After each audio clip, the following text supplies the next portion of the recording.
يا أيها الذين آمنوا اتقوا الله وقولوا قولا سديدا يصلح لكم أعمالكم ويغفر لكم ذنوبكم من يطع الله ورسوله فقد فاز فوزا عظيما رب اشرح لي صدري ويسر لي أمري واحلل عقدة من لساني يفقهوا قولي. സ്നേഹം നിറഞ്ഞ സത്യവിശ്വാസികളെ, സത്യവിശ്വാസികളെ, നമ്മെ സൃഷ്ടിക്കുകയും പരിപാലിക്കുകയും നമുക്ക് ആവശ്യമുള്ള എല്ലാ അനുഗ്രഹങ്ങളും സദാ നൽകിക്കൊണ്ടിരിക്കുന്ന അർഹമുർ റഹീമീനായ അൽ മലിക്കുൽ ജബ്ബാറായ റഹ്മാനും റഹീമുമായ അല്ലാഹു സുബ്ഹാനഹു തആലയുടെ കൽപ്പനകളും നിർദ്ദേശങ്ങളും അഷ്റഫുൽ ഖൽഖ് മുഹമ്മദ് മുസ്തഫ റസൂൽ കരീം സല്ലല്ലാഹു അലൈഹി വസല്ലമയുടെ ജീവിതചര്യകൾ കൂടുതൽ കേൾക്കാനും പഠിക്കാനും സാധ്യമായ രീതിയിൽ നിർവഹിക്കാനും നമ്മൾ ഓരോരുത്തരും ആത്മാർത്ഥമായി പരിശ്രമിക്കുകയും പ്രാർത്ഥിക്കുകയും ചെയ്യണമേ എന്ന് സ്നേഹത്തോടെ നിങ്ങൾ ഓരോരുത്തരെയും പ്രത്യേകമായി ഓർമ്മപ്പെടുത്തുകയാണ്, വസിയത്ത് ചെയ്യുകയാണ്. സഹോദരങ്ങളെ, വിശ്വാസികളായ നമ്മുടെ ഈ ദുനിയാവിലെ ഇബാദത്തുകളും അമലു സ്വാലിഹാത്തുകളുടെയും എല്ലാം ലക്ഷ്യം മരണാനന്തര ജീവിതത്തിൽ സ്വർഗം നേടിയെടുക്കാൻ വേണ്ടിയുള്ളതാണ്. നമ്മൾ അതിനുവേണ്ടി നമ്മുടെ കഴിവിൽപ്പെട്ട, നമ്മുടെ അറിവിൽപ്പെട്ട, നമുക്ക് സാധ്യമായ കാര്യങ്ങളെല്ലാം ഓരോരുത്തരും നിർവഹിക്കുന്നുണ്ട്. അൽഹംദുലില്ലാഹ്, അല്ലാഹു സ്വീകരിക്കുമാറാകട്ടെ. പക്ഷെ ജീവിതത്തില് ഈ ദുനിയാവിൽ വെച്ച് തന്നെ നമ്മൾ എന്തിനു വേണ്ടിയാണോ അധ്വാനിക്കുന്നത്, നമ്മൾ എന്തിനു വേണ്ടിയാണോ പ്രാർത്ഥിക്കുന്നത്, നമ്മൾ എന്താണോ ലക്ഷ്യം വെച്ച് കഠിനാധ്വാനം നടത്തുന്നത്, അതെല്ലാം ഈ ദുനിയാവിൽ നിങ്ങൾക്കുണ്ട്, നിങ്ങൾക്ക് ലഭിച്ചിരിക്കുന്നു എന്ന് സന്തോഷ വാർത്ത ലഭിക്കപ്പെട്ടവരാണ് സ്വഹാബത്ത് റളിയല്ലാഹു അൻഹു. നമ്മള് അതിനുവേണ്ടി അധ്വാനിക്കണം. നമുക്കറിയില്ല നമ്മുടെ പര്യവസാനം, നമ്മുടെ പരലോകം, മരണാനന്തര ജീവിതം, നമ്മൾ അതിനുവേണ്ടി അധ്വാനിക്കുകയും പ്രാർത്ഥിക്കുകയും ചെയ്യണം. എന്നാൽ അഷ്റഫുൽ ഖൽഖ് റസൂലുള്ളാഹി സ്വല്ലല്ലാഹി അലൈഹി വസല്ലമയുടെ നാവിലൂടെ നമ്മൾ എന്താണോ ആഗ്രഹിക്കുന്നത്, നമ്മൾ എന്താണോ അതിൽ പരിശ്രമിക്കുന്നത്, അത് നിങ്ങൾക്കുണ്ട് എന്ന് സന്തോഷ വാർത്ത ലഭിക്കപ്പെട്ടവരാണ് സ്വഹാബത്ത് റളിയല്ലാഹു അൻഹു. അപ്പൊ നമ്മളെ ലഭിച്ച ആളുകളിൽ നിന്ന് ഒരുപാട് പാഠങ്ങൾ നമുക്ക് ഉൾക്കൊള്ളാനുണ്ട്. എന്താണ് ഇപ്പോ ഇത്രമാത്രം അവരെ, അല്ലെങ്കിൽ സ്വഹാബത്ത് ജീവിതത്തിൽ സ്വർഗമുണ്ട് എന്ന് സന്തോഷ വാർത്ത ലഭിക്കാൻ, അല്ലെങ്കിൽ പാപങ്ങൾ പൊറുക്കപ്പെട്ടു എന്ന് സന്തോഷ വാർത്ത അറിയിക്കാൻ ബദരീങ്ങളെ കുറിച്ച് പറയാം. ബദരീങ്ങളാണ് സ്വഹാബിന്റെ ഏറ്റവും ടോപ്പ്. ദുനിയാവിൽ സ്വഹാബികളുടെ കൂട്ടത്തിൽ ഏറ്റവും അഫ്ളൽ മിൻ മുസ്ലിമീൻ എന്നാണ് ഹദീസ് ഉപയോഗിക്കുന്നത്. മുസ്ലിങ്ങൾ ഏറ്റവും ശ്രേഷ്ഠരാണ്. എത്ര പേരെന്ന് ചോദിച്ചാൽ അള്ളാഹു അവരോട് പറഞ്ഞു, അഡ്വാൻസ് ആയിട്ട് നിങ്ങൾ ഇനി എന്തെങ്കിലും ഭാവിയിൽ വരെ തെറ്റു വന്നാൽ അതുകൂടി ഞാൻ പുറത്തു തന്നിരിക്കുന്നു എന്ന് പറയപ്പെട്ടവരാണ് സുബ്ഹാനല്ലാഹ് ആ സ്വഹാബി. ഞാൻ പറഞ്ഞു വരുന്നത്, അവരുടെ ജീവിതത്തിൽ ഒരുപാട് പാഠങ്ങൾ നമുക്ക് ഉൾക്കൊള്ളാറുണ്ട്. അവരുടെ ജീവിതത്തിൽ നമ്മുടെ ജീവിതത്തിലേക്ക് ചെറിയ ചില മാറ്റങ്ങൾ നമുക്ക് വരുത്താറുണ്ട്. അതിൽ ചെറിയ ചിലപ്പോ അവരുടെ ജീവിതത്തിൽ ചില രീതികൾ, അല്ലെങ്കിൽ അവരുടെ ജീവിത ശൈലികൾ, അല്ലെങ്കിൽ അവരുടെ സ്വഭാവ പെരുമാറ്റ രീതികൾ, ഇതെല്ലാം നമ്മളൊന്ന് ചില ഹദീസുകളിലൂടെ അല്ലെങ്കിൽ ചില സംഭവങ്ങളിലൂടെ നമുക്ക് പഠിക്കാം. ഇതിൽ നമുക്ക് നമ്മുടെ ജീവിതവുമായിട്ടൊന്ന് താരതമ്യം ചെയ്യാം. എന്താണ് നമ്മളും അവരും തമ്മിൽ. അപ്പൊ അതൊരു പരിശ്രമമാണ്. ഇൻഷാ അല്ലാഹ് പൂർവികരിൽ സലഫുകളെ കുറിച്ച്, സഹാബത്തും താബിഈകളും തബഉ താബിഈകളും ഉൾപ്പെടെയുള്ള റസൂലുള്ളാഹി സ്വല്ലല്ലാഹു അലൈഹി വസല്ലം സന്തോഷ വാർത്ത അറിയിക്കപ്പെട്ട നല്ല മനുഷ്യന്മാർ ഒരു സംഭവം അവരെ കുറിച്ച് പിൽക്കാലത്തിൽ അല്ലെങ്കിൽ ആ കാലങ്ങളിൽ ജീവിച്ചൊരു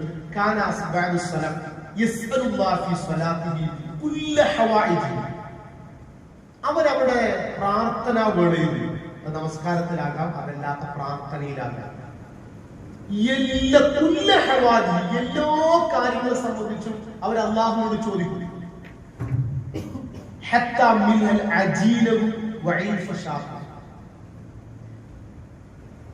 മാവ് കുഴയ്ക്കുമ്പോൾ ഉപ്പ് ഇല്ലെങ്കിൽ, ഉപ്പ് തീർന്നു പോയാൽ പടച്ചതമ്പുരാനെ ഉപ്പ് തരണമേ, ആടിന് പുല്ലോ അല്ലെങ്കിൽ വൈക്കോ അതിന് കൊടുക്കാനുള്ള തീർന്നു റബ്ബേ അതിനുള്ള പുല്ല് നൽകണമേ എന്ന് അവരുടെ പ്രാർത്ഥനാ വേളയിൽ, അവരുടെ നമസ്കാരത്തിന്റെ ദുആയിൽ അവർ ഉൾപ്പെടുത്തിയിരുന്നു എന്നുള്ളതാണ്. നമ്മളൊക്കെ പ്രാർത്ഥിക്കുന്നുണ്ട്. ജീവിതത്തിൽ എപ്പോഴെങ്കിലും ഉപ്പിന് വേണ്ടി പ്രാർത്ഥിച്ചവരുണ്ടോ കൂട്ടത്തിൽ വെച്ചാൽ? ഞാൻ പല സദസ്സിലും ഖുർആൻ ക്ലാസ് എടുക്കുന്ന പല ഭാഗത്തും ഒരാളുണ്ട്, പ്രത്യേകിച്ച് സ്ത്രീകളുമായി ബന്ധപ്പെട്ട ക്ലാസ്സുകളൊക്കെ എടുക്കുമ്പോൾ നമ്മൾ എപ്പോഴെങ്കിലും എന്താണോട് നമ്മള് അത് മനസ്സിലാക്കണമല്ലോ. എന്ന് വെച്ചാൽ നമ്മളെന്താ പ്രാർത്ഥിക്കുന്നത്? നമ്മൾ പ്രാർത്ഥിക്കുന്നത് നമ്മളെ കൊണ്ട് കഴിയാത്ത കുറച്ച് കാര്യങ്ങളുണ്ടാവും. ഹക്ക് പറയണല്ലേ, നമ്മളിപ്പോ ഇതൊക്കെ എനിക്ക് കഴിയും, അതൊക്കെ ഞാൻ നമുക്ക് കഴിയാൻ കുറച്ച് ഓവർലോഡായ കുറച്ച് കഴിയാൻ അല്ലെങ്കിൽ നമുക്ക് എത്തൂലാൻ തോന്നിയ വിഷയങ്ങളാണ് നമ്മൾ കരഞ്ഞുകൊണ്ടും തഹജ്ജുദ് വെച്ചിട്ടും സുജൂദിൽ കിടന്നിട്ടൊക്കെ നമ്മൾ പ്രാർത്ഥിക്കുന്നത്. നമ്മളെ കൊണ്ട് കഴിയില്ലാത്ത വിഷയമാണ്. സ്വഹാബത്ത് അങ്ങനെയല്ല. അവരുടെ ജീവിതത്തിൽ ഏറ്റവും നിസ്സാര അല്ലാഹുവുമായിട്ട് അത്രയും അടുത്തവരാണ് മുഖറബീനുകളാണ്. അപ്പൊ നമ്മൾ പഠിക്കാൻ വളരെ കാരണം അവർ റസൂൽ സല്ലല്ലാഹു അലൈഹി വസല്ലം കിട്ടിയ പാഠം അതാണ്. ഇപ്പൊ എന്ത് നമ്മള് ഈ കുത്തുബിൽ ഉണ്ടാക്കുന്ന വിഷയം, നമ്മൾ സ്ഥിരമായിട്ടൊരു നമുക്ക് ഒരു പ്രാർത്ഥന ഒരു ലിസ്റ്റ് ഉണ്ട് ഇതിന്റെ കാര്യങ്ങൾ. അത് മാത്രം പോരാ എന്ന് പറയാനാണ്. നമ്മുടെ ജീവിതത്തിൽ ഏറ്റവും ചെറുതുപോലും ഏറ്റവും നിസ്സാരമായ കാര്യങ്ങൾ അവിടെ എല്ലാ കാര്യങ്ങളും നമ്മളൊരു യാത്രയ്ക്ക് ഒരുങ്ങാണ്. എന്തെല്ലാം പ്രാർത്ഥിക്കണം യാത്ര, ഓരോ വിഷയം നമ്മുടെ ജീവിതത്തിലെ, കുടുംബ ജീവിതത്തിലെ, മക്കളുടെ, നമ്മുടെ വിദ്യാഭ്യാസത്തിന്റെ, നമ്മുടെ ജോലിയുടെ എല്ലാ വിഷയങ്ങളും അള്ളാഹുവിനോട് ദുആ ചെയ്യണം, അല്ലാഹുവോട് പ്രാർത്ഥിക്കണം. കാരണം പ്രാർത്ഥനയേക്കാൾ മറ്റൊന്നുമില്ല. അഫ്ദലുൽ ഇബാദ അദ്ദുആ എന്ന ഹദീസ് നമ്മൾ ചെയ്യുന്ന ഒരുപാട് ഇബാദത്തുകളുണ്ട്. ആ ഇബാദത്തിൽ ഏറ്റവും അഫ്ദലായ ഇബാദത്ത് എന്നുള്ളത് അദ്ദുആ, പ്രാർത്ഥന എന്നാണ് റസൂലുള്ളാഹി സ്വല്ലല്ലാഹു അലൈഹി വസല്ലം. അപ്പോൾ സ്വഹാബത്ത് അത് പഠിക്കുക, അത് പാഠം ഉൾക്കൊണ്ട് അവർ ജീവിതത്തിൽ പകർത്തുക. അതുകൊണ്ട് സഹോദരങ്ങളെ, മറ്റേ പ്രാർത്ഥനയേക്കാൾ അല്ലാഹുവിന്റെ ആദരിക്കപ്പെടുന്ന മറ്റൊന്നുമില്ല. അപ്പൊ നമ്മൾ അല്ലാഹുവിന്റെ അക്രമമായി മാറണം, ആദരണീയനായി നമ്മൾ മാറണം. എങ്കിൽ എന്ത് ചെയ്യാം? ദുആകൾ നമ്മൾ അധികരിക്കും. നമ്മൾ ഏറ്റവും നിസ്സാരമെന്ന് എടുത്തു പറഞ്ഞ് അവരുടെ ജീവിതത്തിൽ ഉപ്പ് തീർന്നാൽ അല്ലെങ്കിൽ നാൽക്കാലികൾക്കുള്ള പുല്ല് തീർന്നാൽ പോലും അപ്പൊ അത്രയും നിസ്സാരമായി അസറുകളിൽ പണ്ഡിതമാണ് ചെരുപ്പിന്റെ വാറ് കുട്ടിയാൽ പോലും അവര് പക്ഷെ ചെരുപ്പ് കേടുന്നു, നമ്മൾ നല്ല ചെരുപ്പ് തന്നെ. അതുകൊണ്ട് നമ്മൾ കുട്ടികളൊക്കെ വന്നിട്ടേ ചിലപ്പോൾ നമ്മുടെ എന്തെങ്കിലും ആവശ്യം പറയും, അപ്പൊ ഇത് വായിച്ചു. അപ്പൊ നമ്മൾ മെല്ലെ ഒരു തിരിച്ചു കൊടുക്കണം. പണ്ഡിതന്മാർ പറയുന്നത്, നിങ്ങളോടൊരു കാര്യം ചോദിച്ചാൽ നമുക്ക് പൈസ ഉണ്ട്, വാങ്ങിച്ചു കൊടുക്കാം. അവർക്ക് വേണ്ട മിഠായി ആകട്ടെ, അല്ലെങ്കിൽ അവരുടെ കളിപ്പാട്ടങ്ങളാകട്ടെ, അല്ലെങ്കിൽ അവർക്ക് ആവശ്യമുള്ള സാധനം ഒന്നും ഉപ്പ നമ്മൾ വാങ്ങിച്ചു കഴിഞ്ഞ് പറയും. നമ്മള് അള്ളാഹിനോട് ചോദിക്കുന്നു, നമ്മൾ നേരെ പഠിച്ചവരോട് ചോദിക്കും, അവർ പ്രാർത്ഥിക്കണം. നമ്മൾ വൈകുന്നേരം നമുക്കത് കഴിയും. അപ്പൊ നമ്മൾ ഞാനെന്താ അതൊക്കെ ഇത് കഴിയുന്ന കുട്ടികളോട്. അപ്പൊ ഈ ഒരു കളിപ്പാട്ട് വേണം ഉപ്പ, നമ്മൾ അള്ളാഹിനോട് പ്രാർത്ഥിക്കളെ പഠിച്ചവരോട് പ്രാർത്ഥിക്കും. നമ്മൾ നേരെ ആ കൈ അങ്ങോട്ട് തിരിച്ചു. അപ്പൊ കുട്ടിക്ക് തോന്നണേ പഠിച്ചോട് പ്രാർത്ഥിച്ചത് കൊണ്ടാണ് ഈ 30 വാങ്ങിച്ചത് എന്ന് ഒരു ചെറുപ്പം മുതൽ അങ്ങനെ പണ്ഡിതന്മാർ ആ രീതിയിലാണ് ഒരു തർബിയത്ത് നടത്തുന്നത്. അപ്പൊ നമ്മൾ ഈ വിഷയം അവസാനിപ്പിക്കുന്നത്, കാരണം കുറെ കാര്യങ്ങൾ സംസാരിക്കാം. ഒന്നതാണ് നമ്മുടെ ജീവിതത്തിൽ ചെറിയ കാര്യങ്ങൾ പോലും, കാരണം അല്ലാഹുവിന് ദുആയിനേക്കാൾ മറ്റൊന്നില്ല. അത്രയും നമ്മൾ അല്ലാഹുവിലേക്ക് അടുക്കാൻ. ഇവിടെ ഒരു വലിയൊരു സംഘം, ഭൂരിഭാഗം മനുഷ്യന്മാരും അല്ലാഹുവിന് ആകാശത്തിലേക്ക് ഉയർത്തേണ്ട കൈകളെ ഭൂമിയിലേക്ക് ഉയർത്താൻ വേണ്ടിയാണ് ഇവിടെ അധ്വാനിക്കുന്നത്. മനുഷ്യന്മാര് ഇവിടെ ഭൂരിഭാഗം പുരോഹിതവർഗം ആകാശത്തിലേക്ക് ഉയരേണ്ട കൈകളെ മണ്ണിൽ മറമാടപ്പെട്ട് കിടക്കുന്ന ഭൂമിയിലേക്ക് മനുഷ്യന്മാരെ കൈകൾ തിരിക്കാൻ വേണ്ടിയാണ് അധ്വാനിക്കുന്നത്. ദീന്, ഖുർആന്, ഹദീസ്, റസൂലുള്ളാഹി ജീവചരിത്രങ്ങള് 7-ാം ആകാശത്ത് മീതെയുള്ള റബ്ബിലേക്ക് കൈ ഉയർത്താൻ ആ ഒരു രംഗത്തേക്ക് നമ്മൾ വളരുക, പരിശ്രമിക്കണം. ഒന്നതാണ്. രണ്ട്, റസൂലുള്ളാഹി സ്വല്ലല്ലാഹു അലൈഹി വസല്ലമയുടെ സ്വഹാബത്ത് റളിയല്ലാഹു അൻഹും അവർ നിർവഹിച്ച മറ്റൊരു കാര്യം സലഫുകൾ രേഖപ്പെടുത്തുന്നത്, ഇമാം നവവി റഹ്മത്തുള്ളാഹി അലൈഹി ഒരു ഹദീസിൽ ഉദ്ധരിക്കുന്നു. ഇൻഷാ അല്ലാഹ്. وكان بعض السلف الصحابة رضي الله عنهم إذا أراد أن يدعو لنفسه يدعو لأخيه المسلم بتلك الدعوة. അവർക്കൊരു കാര്യം വേണം തോന്നിയാൽ, ശ്രദ്ധിക്കാം സഹാബികൾ, അവർക്കൊരു കാര്യം ആവശ്യമുണ്ട് എന്ന് തോന്നിയാൽ അവർ ധരിച്ചാൽ അത് തന്റെ അടുത്ത ഒരു സഹോദരന് വേണ്ടി അത് പ്രാർത്ഥിക്കും. എനിക്കതാണ് വേണ്ടത്, എനിക്കൊരു വീട് റെഡിയാക്കണം, അല്ലെങ്കിൽ എനിക്ക് എന്റെ ഒരു വാഹനം ഒന്ന് വേണം, എനിക്ക് എന്റെ അല്ലെങ്കിൽ എനിക്ക് ആരോഗ്യം വേണം, അല്ലെങ്കിൽ എനിക്ക് സമ്പത്ത് വേണം, അല്ലെങ്കിൽ എനിക്ക് എന്തെങ്കിലും സ്ഥാനം, എന്താണ് എന്താ സ്വർഗം നരകം ലഭിക്കൽ. അപ്പൊ എനിക്ക് ആവശ്യമുള്ള ആ സഹായം ചെയ്യുന്നത് അത് അടുത്തുള്ളവർക്ക് ലഭിക്കണേ, അവൻ ആരോഗ്യം ലഭിക്കണേ, ആ കുടുംബത്തിന് ഭർത്തത്തിന് ലഭിക്കണേ, ആ സഹോദരന് നിയമത്തിന് ലഭിക്കണേ എന്ന് ദുആ ചെയ്യും. എന്തിന്? അങ്ങനെ ചെയ്താൽ റസൂലുള്ളാഹി സ്വല്ലല്ലാഹു അലൈഹി വസല്ലം അതിനെന്തായാലും ഉത്തരം, കാരണം ഗൈബിയായ പ്രാർത്ഥനയ്ക്ക് ഉത്തരം നൽകും എന്നാണ് റസൂൽ സ്വല്ലല്ലാഹു അലൈഹി വസല്ലം പഠിപ്പിച്ചത്. അതുകൊണ്ട് അത് അവന് കിട്ടുമ്പോ അതുപോലെ എനിക്കും അത് കിട്ടും. ഹദീസ് ശരിയാക്കാം. ഉമ്മു ദർദാ റളിയല്ലാഹുവിലേക്ക് അവിടെ സഫ്വാൻ എന്ന് പറയുന്ന കടന്നു വരാണ്. അപ്പൊ അദ്ദേഹം ഹജ്ജിന് പോകാൻ ഉദ്ദേശിച്ചിട്ടുണ്ട്. ഈ വർഷം ഹജ്ജിന് പോകുന്നുണ്ട്. അപ്പൊ ഉമ്മു ദർദാ റളിയല്ലാഹു പറഞ്ഞു, നിങ്ങൾ പോകുമ്പോ ഞങ്ങൾക്ക് വേണ്ടി കൂടി എന്ത് ചെയ്യണം, ഞങ്ങൾക്ക് വേണ്ടി കൂടി നിങ്ങൾ ദുആ ചെയ്യണം, ഞങ്ങൾക്ക് കൂടി ഉൾപ്പെടുത്തണം, പറഞ്ഞു കൊടുക്കണം. ഉമ്മു ദർദാ സഹാബ ഉമ്മു ദർദാ പറയുന്നത് അറിയാം, എന്തിനാണ് ഞാൻ അങ്ങനെ പറഞ്ഞത്, ഞങ്ങൾക്ക് കൂടി നിങ്ങൾ പ്രാർത്ഥിക്കണമെന്ന്, ഞങ്ങൾക്ക് വേണ്ടി കൂടി നിങ്ങൾ ദുആ ചെയ്യുന്നത് പറയാനുള്ള അതിന്റെ റീസൺ, അതിന്റെ കാരണം എന്താണെന്നറിയോ? ഇന്ന നബി സല്ലല്ലാഹു അലൈഹി വസല്ലം റസൂൽ സല്ലല്ലാഹു അലൈഹി വസല്ലം പറഞ്ഞിരുന്നു, ദഅവത്തുൽ മർഇ മുസ്ലിം അഖീരി ബിളഗ്രിൽ ഗൈബ്. ഒരു മുസ്ലിമിന്റെ അസാന്നിധ്യത്തിൽ, ഒരാളുടെ അസാന്നിധ്യത്തിൽ, ആൾ അറിയുന്നില്ല, അയാളുടെ അസാന്നിധ്യത്തിൽ അയാൾക്ക് വേണ്ടി ഒരു മുസ്ലിമായ ഒരു മുഅ്മിനായ മനുഷ്യൻ ദുആ ചെയ്താൽ ഒരു അള്ളാഹു ഏൽപ്പിച്ച ഉത്തരവാദിത്തം ഒരു മലക്ക് ഈ ദുആ ചെയ്യുന്ന ആളുടെ തലയ്ക്ക് വീതം നിൽക്കും. എന്നിട്ട് തന്റെ സഹോദരന് വേണ്ടി ഖൈറിന് വേണ്ടി പ്രാർത്ഥിക്കുമ്പോഴെല്ലാം അവനും ആ ഉത്തരവാദിത്തം ഏൽപ്പിക്കുന്ന മലക്ക് പോയി ആമീൻ വലക ബിമിസ്ലി, റബ്ബേ ആമീൻ, ആ ദുആ സ്വീകരിക്കണം റബ്ബേ. കാരണം മലക്കുകളുടെ പ്രാർത്ഥന പ്രത്യേകം, അവരുടെ ആമീൻ പ്രത്യേകം ഉത്തരം കിട്ടും. നമ്മൾ മനുഷ്യന്മാരെക്കാൾ കുറച്ച് ഫാസ്റ്റ് ആണ്. വലക ബിമിസ്ലി, അതുപോലെ ഇവരും ലഭിക്കണേന്ന് പ്രാർത്ഥിക്കും. എന്നുവെച്ചാൽ അതുകൊണ്ടാണ് സലഫിൽ എന്ത് ചെയ്തത്? രണ്ടാണ്, ഒന്ന് അവർക്ക് ലഭിക്കും, അതോടൊപ്പം മലക്ക് നമുക്ക് വേണ്ടി പ്രാർത്ഥിക്കും. സുബ്ഹാനല്ലാഹ്. ഇനി ഈ ഹദീസ് പഠിച്ചു മനസ്സിലാക്കും. നമ്മളൊക്കെ ഹദീസ് ഇതൊന്നും ആദ്യമല്ല, നമ്മളൊക്കെ വർഷങ്ങളായി, ഒരു പക്ഷേ 10, 20, 30 വർഷമായിട്ട് ഹദീസ് കേൾക്കുന്നതാണ്. ഉമ്മു ദർദാ ഹദീസ് ഉദ്ധരിച്ച ഉമ്മു ദർദാ വീട്ടില് രാത്രിയിലും അല്ലെങ്കിൽ നമസ്കാരത്തിന് വേളയിലൊക്കെ അബൂ ദർദാ ഈ സമയം നമസ്കാരത്തിൽ ഇങ്ങനെ പ്രാർത്ഥിക്കണം. അപ്പോ നമസ്കാരം കഴിഞ്ഞപ്പോ ചോദിച്ചാൽ, അബൂ ദർദാ എന്ത് കുറേ സമയം ദുആ ചെയ്തല്ലോ? അദ്ദേഹം പറയാൻ 360 കൂട്ടുകാർ എനിക്കുണ്ട്, സുഹൃത്ത് ഖലീൽ എനിക്കുണ്ട്, 360. ആ 360 വേണ്ടിയാണ് ദുആ ചെയ്യുക. അപ്പൊ എന്തിനാ ഇത്രയും ആളുകൾക്ക് വേണ്ടി? ഞാൻ അവർക്ക് വേണ്ടി ദുആ ചെയ്താൽ അത്രയും ദുആ ആളുകൾക്ക് പ്രാർത്ഥിച്ചതിനോട് മലക്ക് എനിക്ക് എന്ത് ചെയ്യും? എനിക്ക് വേണ്ടി ദുആ ചെയ്യും. അപ്പോ അത് കിട്ടാൻ നമ്മൾ ആഗ്രഹിക്കില്ലേ? സുബ്ഹാനല്ലാഹ്. ഒരു ഭാര്യ പഠിക്കും, അതിനു വേണ്ടിയാണ് ഞാൻ എന്റെ 300 സുബ്ഹാനല്ലാഹ് ആലോചിച്ചു. ഒരു കൂട്ടുകാരന്റെ പേര് മനസ്സിൽ വരുന്നില്ല, ഏതെങ്കിലും ഒരു സുഹൃത്ത്, കൂടെയുള്ള സഹോദരന്മാർ, സുഹൃത്തുക്കള്, അയൽവാസികൾ, കുടുംബക്കാര്, ചിലരൊക്കെ എന്നെ പ്രാർത്ഥിക്കാൻ സമയത്തില്ല. അങ്ങനെ ഉണ്ടാക്കാനാണ്. അപ്പൊ നമ്മൾ മാറ്റാം നമ്മുടെ കൂടെ ഇത് നമ്മൾ ദുആ ചെയ്യുമ്പോൾ നമുക്ക് എന്താണോ അല്ല, അത് ശരിക്കും പഠിക്കാം. നമുക്ക് എന്താണോ ആവശ്യം അത് അടുത്ത ആൾക്കില്ലെങ്കിൽ അയാൾക്ക് വിടാം. പക്ഷേ ഇന്ന ആൾക്ക് ഇത് നൽകണേ എന്ന് നിങ്ങൾ പ്രാർത്ഥിച്ചാൽ നിങ്ങൾക്ക് വേണ്ടി റബ്ബുൽ ആലമീനായ അല്ലാഹുവിനോട് മലക്ക് ദുആ ചെയ്യും. ആ പ്രാർത്ഥന സ്വീകരിക്കണേ, വലക ബിമിസ്ലി, അതുപോലെ ഖൈർ ഇവർക്ക് ലഭിക്കണേ എന്ന് ദുആ ചെയ്യും. അപ്പൊ നമ്മുടെ കൂട്ടത്തില് ആ പ്രാർത്ഥനകൾ ഇങ്ങനെ ഓരോരുത്തരുടെ പേര്, കുടുംബം, സുഹൃത്ത്, നമ്മളിങ്ങനെ ആലോചിക്കാം.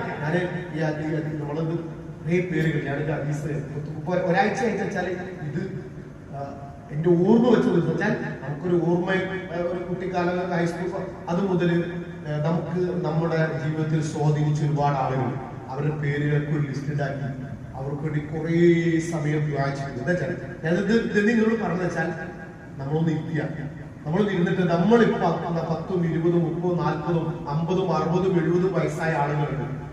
ഈ ആയുഷ്കാലം ഒരുപാട് ഘട്ടങ്ങൾ കടന്നു വന്നവരാണ് നമ്മൾ. ഈ രംഗത്തൊക്കെ നമുക്ക് വലിയ സംരക്ഷണമായി, താങ്ങായി, തണലായി, പ്രചോദനമായി നമുക്കൊരു മാനസികമായ പിന്തുണ നൽകിയ, ശാരീരികമായി പിന്തുണ നൽകിയ, സാമ്പത്തികമായി ഒരുപാട് നല്ല മനുഷ്യന്മാർ നമ്മുടെ കൂട്ടത്തുണ്ട്. അവര് ഹദീസ് പ്രകാരം അവർക്ക് വേണ്ടി അതാണ് അവരോടൊരു ശുക്ർ.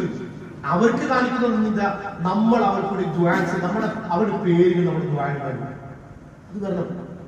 അതാണ് ഹദീസിലെ താല്പര്യം. സ്വഹാബികൾ അവര് സ്വർഗത്തിലെത്തി അല്ലെങ്കിൽ അവർ സ്വർഗാവകാശികളാണ് എന്നൊക്കെ നമ്മൾ പറയുമ്പോ അവരുടെ ജീവിതത്തിൽ കുറെ നല്ല പാഠങ്ങളുണ്ട് സഹോദരങ്ങളെ. അതുകൂടി നമ്മൾ സ്വായത്തമാക്കാൻ, അതുകൂടി നമ്മൾ നേടിയെടുക്കാൻ വേണ്ടി നമ്മൾ പരിശ്രമിക്കണം. രണ്ടാമത്തെ കാര്യമാണ്. മൂന്നാമത് സ്വഹാബത്തുകൾ നേരത്തെ പറഞ്ഞല്ലോ, അവർ മുഅ്മിനീങ്ങളാണ്, മുഅ്മിനീങ്ങളെ ശ്രേഷ്ഠരാണ്, സ്വർഗാവകാശങ്ങളാണ്. പക്ഷെ എന്നാലും അവര് ഒരു സഹാബി മറ്റൊരു സഹാബിയെ കാണുമ്പോൾ ചിലപ്പോൾ റസൂലുള്ളാഹി കാലഘട്ടത്തിലും അല്ലാത്ത സമയത്ത് അവർ പരസ്പരം കണ്ടാല്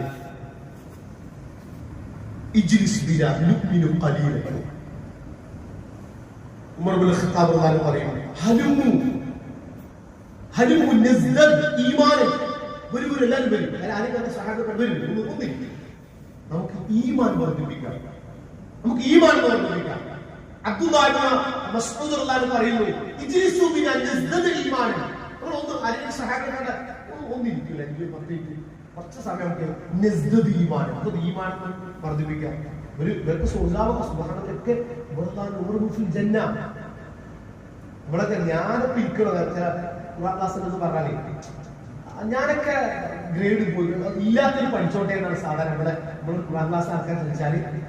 അതിപ്പോ ഞാൻ ഒരു വാചകം പറയാം, ചിലപ്പോ അത് പ്രയാസമാണെങ്കിൽ അത് ഒഴിവാക്കാം. എന്നാലും അല്ലെങ്കിൽ നമ്മളൊരു മഹലെടുത്ത് പരിശോധിക്കുകയും മഹലിൽ സാമ്പത്തികമായി കഴിവുള്ള ആളുകൾ, സമ്പത്ത് കൊണ്ട് അള്ളാഹു അനുഗ്രഹിച്ച നല്ല മനുഷ്യന്മാർ, അറിവ് കൊണ്ട് അല്ലെങ്കിൽ ഭൗതികമായ അല്ലെങ്കിൽ ഏറ്റവും ടോപ്പ് ഒരു നാട്ടിലെ ഏറ്റവും നല്ല ഒരു ഗവൺമെന്റ് ഉദ്യോഗമോ അല്ലെങ്കിൽ ഒന്നിൽ കലക്ടറൊക്കെ ആയിരിക്കാം, ഏറ്റവും ഉന്നത തലങ്ങളിൽ സർവീസ് നിൽക്കുന്ന ആളുകൾ, അത് സമൂഹത്തെ ഏറ്റവും അംഗീകരിക്കപ്പെടുന്ന നല്ല തറവാട് ഉള്ള ആളുകൾ, ഇവരൊന്നും പലപ്പോഴും ഖുർആനിൽ കാണുന്നുണ്ട്.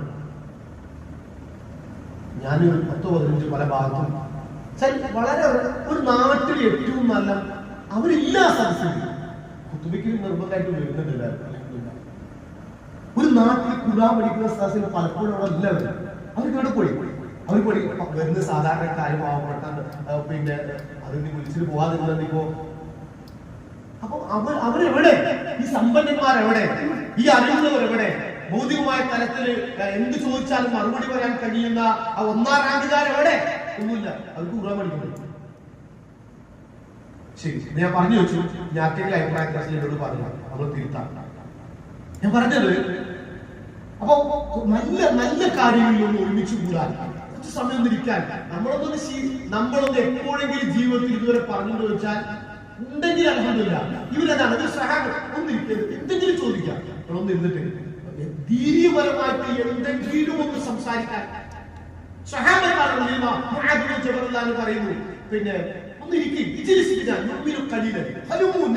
പറയുന്നു.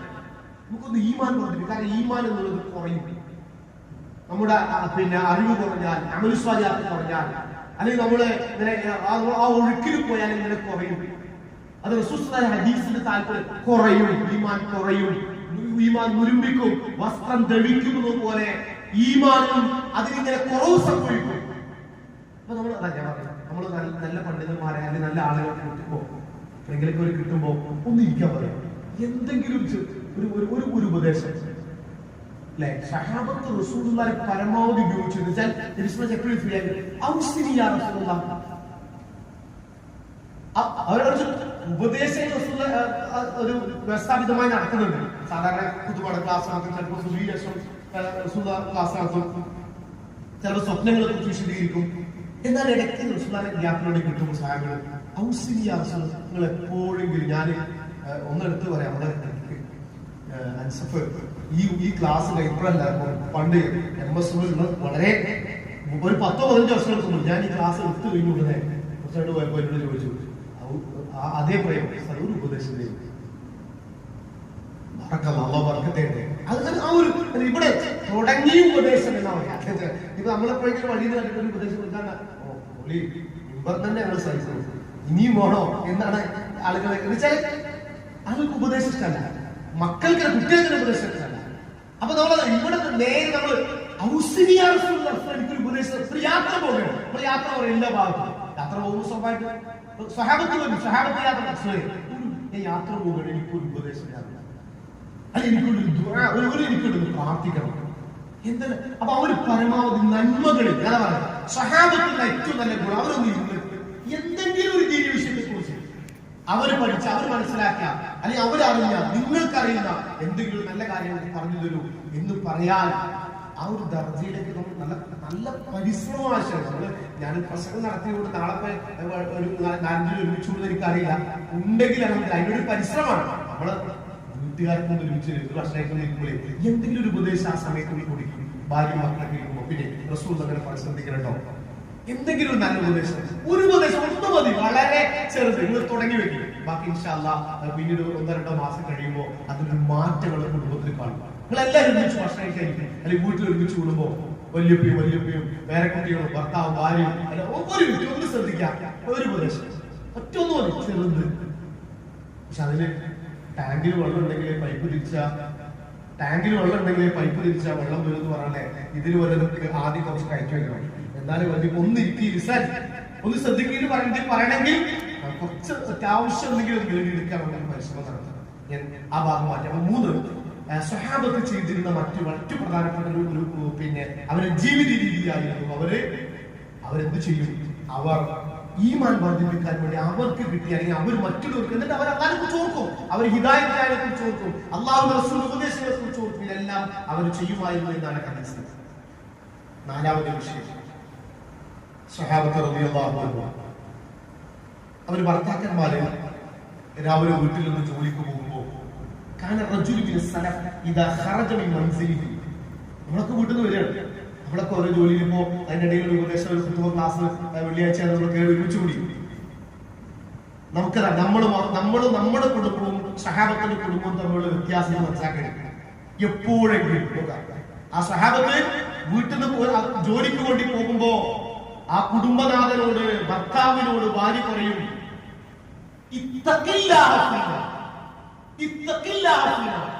അള്ളാഹുവിനെ സൂക്ഷിക്കണം, ഞങ്ങളുടെ വിഷയത്തിൽ നിങ്ങൾ അള്ളാഹുവിനെ സൂക്ഷിക്കണം, ശ്രദ്ധിക്കണേ, ഹറാം സമ്പാദിക്കുന്നത് നിങ്ങൾ ശ്രദ്ധിക്കണം.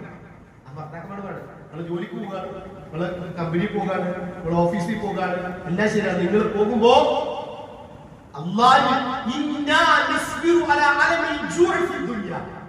ഈ ദുനിയാവിൽ വിശപ്പിന്റെ വേദന ഞങ്ങൾ അനുഭവിക്കും,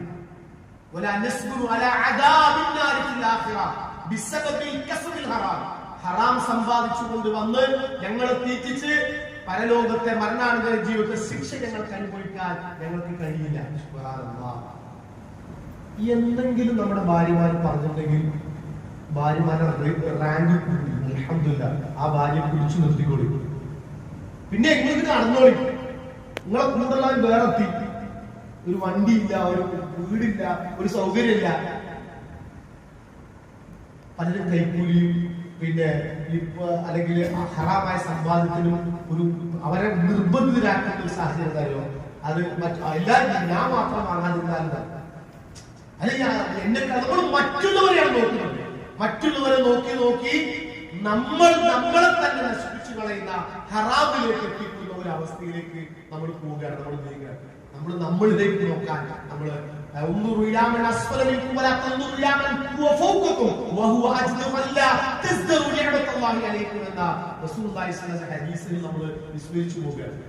പറഞ്ഞത് ഭാര്യമാരെ സഹാബത്ത് അവര് ഭർത്താക്കന്മാരും ജോലിക്ക് പോകുമ്പോൾ ഹലാല് മതി, ഹലാല് ഹറാമ് വേണ്ട, ഉള്ളത് മതി, എന്ന് പറയാൻ, ഹറാമിലേക്ക് പോകും ഞങ്ങൾ അത് തീറ്റിക്കരുത് എന്ന് പറയാൻ. കാരണം സുബഹിക്ക് ശേഷം എല്ലാവരും ഒരു പ്രാവശ്യം പ്രാർത്ഥിക്കുന്ന പ്രാർത്ഥനയാണ്. ആ പ്രാർത്ഥനയുടെ ഘടന അല്ലാഹുമ്മ സ്വല്ലി നാഫിയ വറിസ്ഖൻ തയ്യിബ.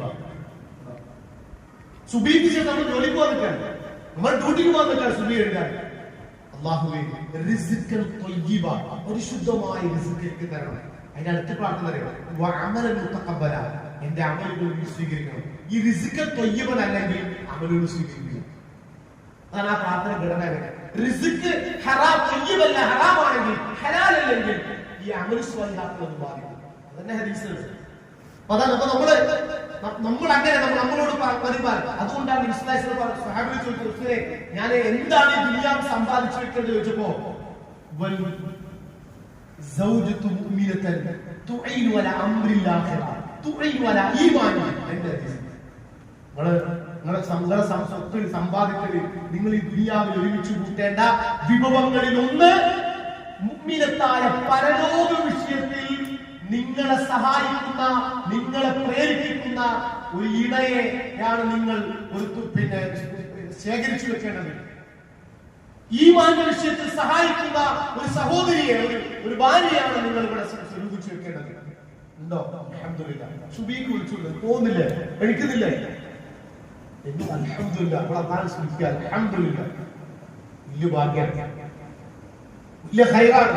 നല്ല കാര്യം. ക്ലാസ്സിൽ പോകണ്ടേ? നിങ്ങൾ ജുമുഅ എന്താണ് ഇന്ന് ക്ലാസ് ഇല്ലേ, ഇന്ന് ഖുർആൻ ക്ലാസ് ഇല്ലേ, നിങ്ങൾ സ്വതക്ക ചെയ്യുന്നില്ലേ, നിങ്ങൾ എന്തെങ്കിലും രോഗിയെ സന്ദർശിക്കുന്നില്ലേ, നിങ്ങൾ ആ മരിച്ചു വിട്ട് പോകുന്നില്ലേ?